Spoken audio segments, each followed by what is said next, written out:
Honorable Minister, with government amendment. অধ্যক্ষ মহোদয় মই the Assam Land and Revenue Regulation Second Amendment Bill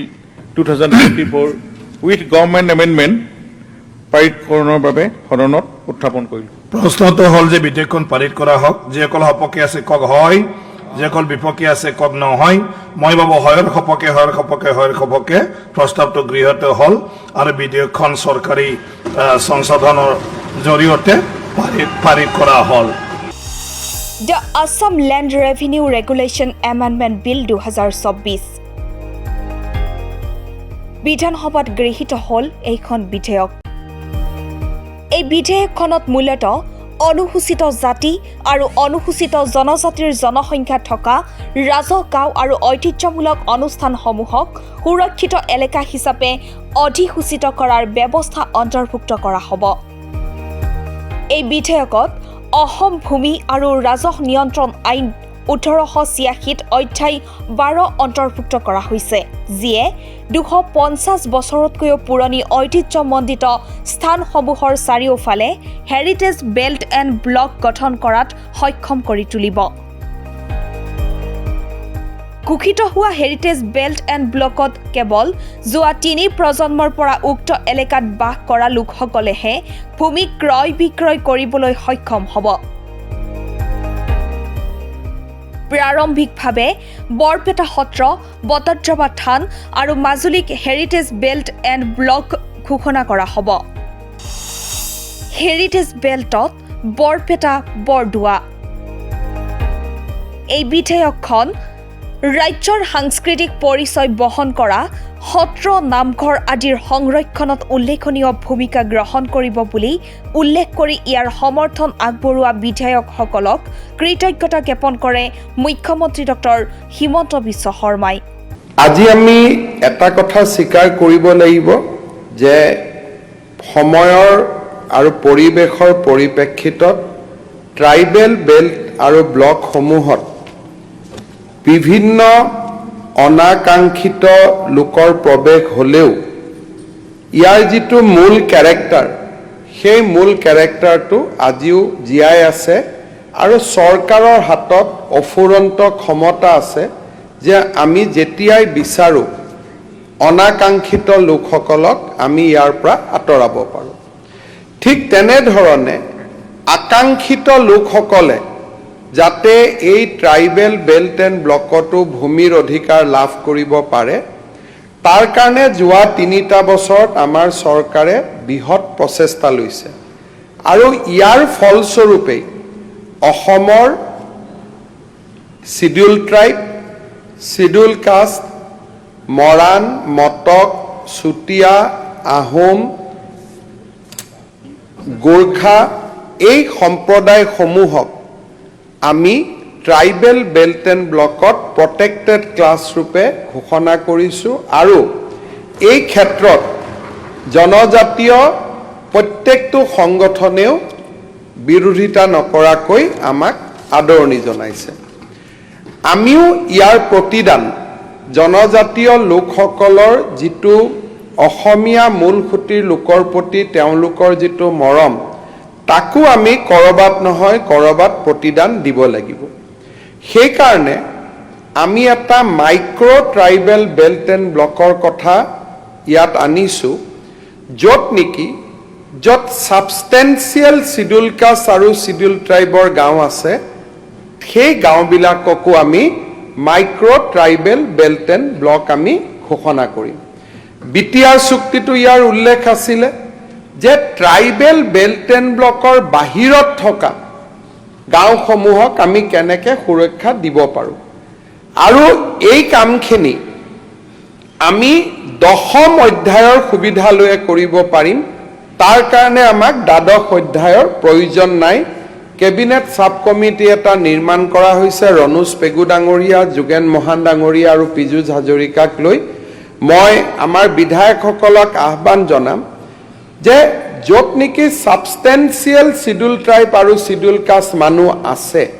আমি 100% বুলি কোৱা নাই, ছাবষ্টেঞ্চিয়েল, যদি তেখেতসকলে স্ব ইচ্ছাই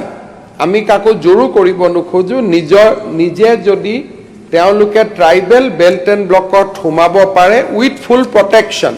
তাৰমানে 6 জনগোষ্ঠীৰ লোকৰ প্ৰটেকশ্যন থাকিব আমাৰ আদিবাসী চাহ জনজাতি লোকৰ প্ৰটেকশ্যন থাকিব আৰু আমাৰ 6 জনগোষ্ঠীৰ লোকৰ প্ৰটেকশ্যন থাকিব গোৰ্খা মানুহৰ প্ৰটেকশ্যন থাকিব গতিকে উইথ ডেট প্ৰটেকশ্যন যদি তেওঁলোকে নিজৰ গাঁওখন আনিব খোজে এইখিনিক আমি নটিফাই কৰিম এইটো হ'ল আমাৰ ভূমিৰ অধিকাৰ খিলঞ্জীয়া লোকৰ বাবে সুৰক্ষিত কৰাৰ প্ৰথম স্তম্ভ কংগ্ৰেছ দলে বিপ্লৱ শৰ্মা কমিটিক সমৰ্থন কৰিছে আৰু বিভিন্ন সময়ত কংগ্ৰেছ দলৰ পৰা আমাক প্ৰশ্ন কৰা হয় যে 6 নম্বৰ দফা আপোনালোকে কিয় পালন কৰা নাই এই যিমানবিলাক ৰিকমেণ্ডেশ্যন আছে ই বিপ্লৱ শৰ্মা কমিটিত হয় উল্লেখ কৰা ৰিকমেণ্ডেশ্যন নহলে ইয়াতকৈও বেছি ওপৰত গৈ কৰা কাম এপ্ৰিললৈকে আমি ৰিপৰ্টিং কৰি দিম আপোনালোকক যে বিপ্লৱ শৰ্মা কমিটিৰ ৰিপৰ্টটো আমি মানিছোৱে আৰু তেওঁ নোকোৱা কথাও তাতকৈ আমি বেছিকৈ কৰিছো বিভিন্ন সময়ত এতিয়া আমাৰ ৰিপ্লাই দিলে যোৱাকালি অতুল বৰা ডাঙৰীয়াই কৈছে যে আমি কেন্দ্ৰীয়ক পঠোৱা নাই এপ্ৰিলত আমি ৰিপ্লাই দিম পঠোৱাৰ প্ৰয়োজন নাই কাৰণ গোটেই কামখিনি আমি কৰি দিছো আমি সেই লাইনত লৈ গৈ আছো এইটো হ'ল প্ৰথম স্তম্ভ দ্বিতীয় স্তম্ভ এটা আজি আমি আনিছো প্ৰটেকশ্যন অফ আইকনিক হেৰিটেজ আজি আপোনালোকে চাওক যে ইয়াত কৈছে যে legal rights is subject to religious rights religious convention Barpeta Satra এই বৰপেটা সত্ৰৰ লগত মই খুব ইম্পৰ্টেণ্ট কথা কৈছো মাজুলীত শাক্ত ধৰ্মাৱলম্বী লোক আছে কিন্তু মাজুলীত শাক্ত ধৰ্মাৱলম্বী লোকেও দুৰ্গা পূজা নকৰে বৰপেটাত শাক্ত ধৰ্মাৱলম্বী যদি সত্ৰৰ কাষত লোক আছে বটদ্ৰৱাত যদি শাক্ত ধৰ্মাৱলম্বী লোক আছে আমি তাতে ৰঙা ফুট লৈ আমি মন্দিৰত নাযাওঁ সত্ৰত নাযাওঁ কাৰণ we have to respect the culture legal rights is subject to the culture of that particular land আজি যদি মই বটদ্ৰৱাত যাওঁ যে মোৰ লিগেল ৰাইটছ আছে কিন্তু মই ৰঙা ফুটটো লৈ যাম ইট ইজ নট একচেপ্টেবল মই আমাৰ ইউডিএফৰ বিধায়কসকলক বাৰে বাৰে কৈ আছো do not insist on legal rights all legal rights are subject to certain convention certain practice আজি যদি বটদ্ৰৱা সত্ৰৰ 5 কিলোমিটাৰ ভিতৰত যদি আমি থাকো আৰু মুছলমান লোকসকলে যদি কালি ডিক্টেট দি দিয়ে যে ইয়াত আজান নহব 5 কিলোমিটাৰ ভিতৰত ইয়াত কোনেও গৰু মাংস নাখাব যেনেকে আজি শাক্ত ধৰ্মাৱলম্বী হিন্দু লোকসকলে দুৰ্গা পূজা নকৰে এইখিনি কথা কলে মই সাম্প্ৰদায়িক নহওঁ মোৰ ওপৰত তাৰ কাৰণে পুলিচ কেছ দিব নালাগে এইখিনি মনাব আমি পাৰিম নে নাই তেতিয়া আমি কি কম যে নহয় আমি শুদ্ধ মুছলমান 5 সন্ধ্যা আমি নামাজ পঢ়িব লাগিব আমি আজান দিব লাগিব আমি যিটো খোৱা আমাক এলাও কৰে সেইটো আমি খাম এতিয়া এই দুইটা কন্ট্ৰাডিক্টৰি পজিশনৰ মাজত কম্প্ৰমাইজ কোড হ'ব বৰপেটা সত্ৰৰ 5 কিলোমিটাৰ ভিতৰত মুছলমান মানুহ 10 ঘৰে মাটি ললে আৰু এই আইনখন মুছলমান নহয় ইভেন ময়ো বৰপেটা সত্ৰত মাটি লওঁ ইট ইজ এ পলিটিকেল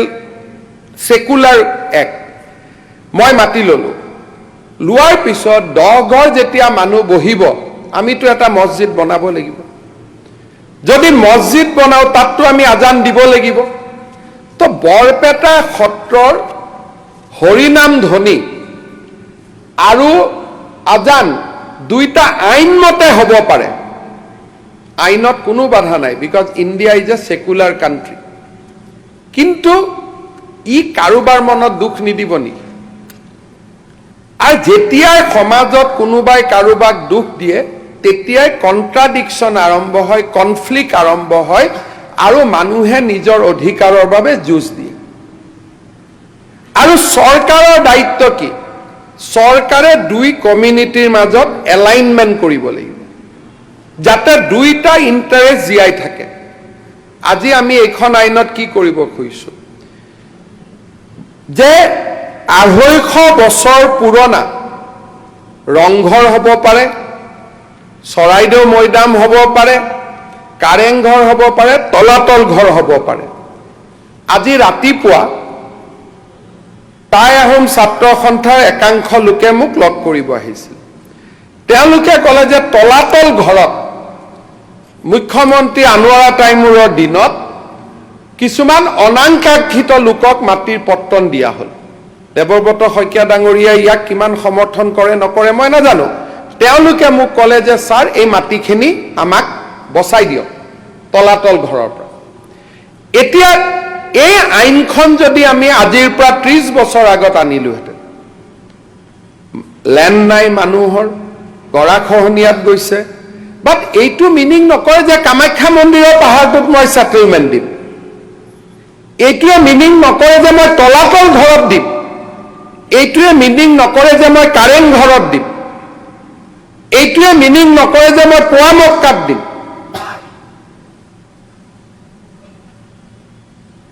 চ' সাম্প্ৰদায়িক সম্প্ৰীতিটো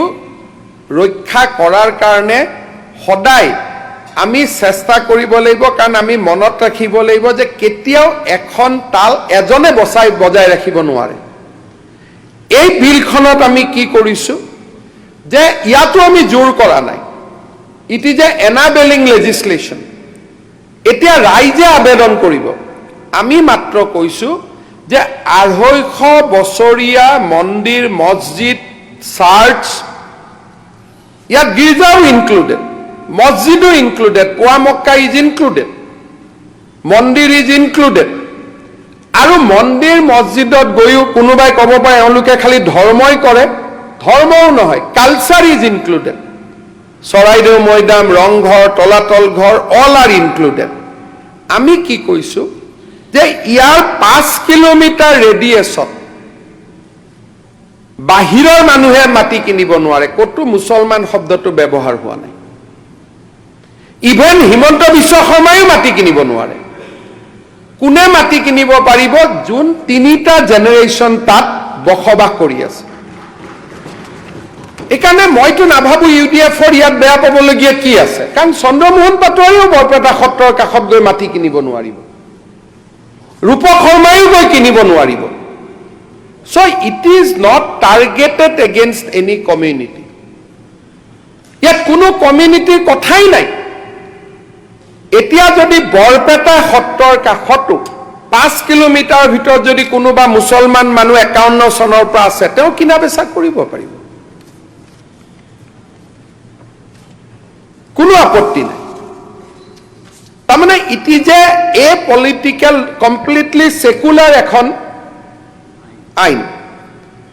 আপোনালোকে এইটো মনত ভাবি আছিল যে ইয়াত লিখা আছে যে মুছলমানে কিনিব নোৱাৰিব ইট ইজ নট দ্যাট হিন্দুও কিনিব নোৱাৰিব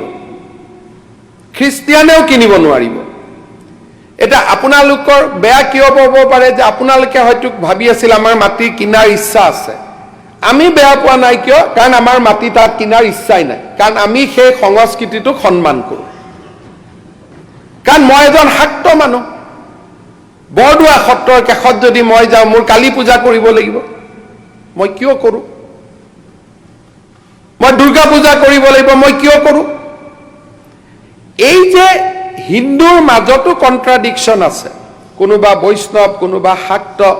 কিন্তু আমি ইজনে সিজনক সন্মান কৰি চলো বা খ্ৰীষ্টিয়ান মানুহখিনিৰ লগত আমাৰ কোনো কন্ট্ৰাডিকশন নাই উই ৰেসপেক্ট ইটস আদাৰ আৰু অসমীয়া মুছলমান মানুহখিনিৰ লগতো আমাৰ কোনো কন্ট্ৰাডিকশন নাই আজি উজনিত অসমীয়া মুছলমানৰ আপোনালোকে এটা কৈছে উজনিত অসমীয়া মুছলমানৰ বিৰুদ্ধে এটা কোনো শব্দ কোৱা নাই because we live in peace আৰু অসমীয়া মানুহতকৈ সাম্প্ৰদায়িক সম্প্ৰীতি ৰক্ষা কৰাৰ কোনো উদাহৰণে ভাৰতত কতো নাই এটো ৰাম মন্দিৰৰ আন্দোলন হোৱাৰ পিছতো অসমত অসমীয়া মানুহ থকা জায়গাত সাম্প্ৰদায়িক সংঘৰ্ষ হোৱা নাই গতিকে আপোনালোকে মই ভাবো যে এনেকুৱা ধৰণৰ আইনত আপোনালোকে সমৰ্থন কৰক আইনখনে আমাক এতিয়া এটা সুবিধা দিব যে 5 কিলোমিটাৰৰ ভিতৰত আৰু তাকো আমি ইমান কেয়াৰফুল আছো যোনে মাটি অলৰেডি ললে তাক কোনো এভিকশন কৰা নহয় বৰদোৱা সত্ৰৰ 5 কিলোমিটাৰত কোনোবাই মাটি লৈছে সেইটো আমি কিয় এভিকশন কৰিম আমি একদম লিবাৰেল যে যোন মাটিত অলৰেডি বহি আছে তাক আমি একো নকৰো খালি তেওঁ ফাৰ্ডাৰ মাটি কিনিব নোৱাৰিব যদিহে তেওঁ তিনিটা প্ৰজন্ম হোৱা নাই আৰু যদি কোনোবা মুছলমান মানুহ খ্ৰীষ্টিয়ান মানুহ হিন্দু মানুহৰ যদি তিনিটা প্ৰজন্ম হৈছে তেওঁ কিনিব পাৰিব আজি আমি সিদ্ধান্ত লৈছো যে মাজুলী পাৰ্টটো আমি অলপমান unauthorise encroacher doesn't include the original inhabitant শব্দটো আমি লৈ পেলাই আমি মাজুলীটো ইনক্লুড কৰি দিম অহা নৱেম্বৰত যাতে কোনো কনফিউজন নাথাকে কিন্তু বৰদোৱা বৰপেটা আৰু যিয়ে সত্ৰ সমিতিয়েও কিছু ৰিকমেণ্ড কৰিব যে এইখিনি আইকনিক ষ্ট্ৰাকচাৰ কৰক আমি আইকনিক ষ্ট্ৰাকচাৰ বঢ়াই যাব পাৰিম প্ৰভাইডেড 250 বছৰ পুৰণা হয় 100 বছৰ পুৰণাও মই লোৱা নাই যাতে কোনোবাই কালি মন্দিৰ এটা পাতিব it cannot be iconic structure very carefully we have prepared the আইন যে 250 বছৰ পুৰণা হ'ব লাগিব news desk report the North east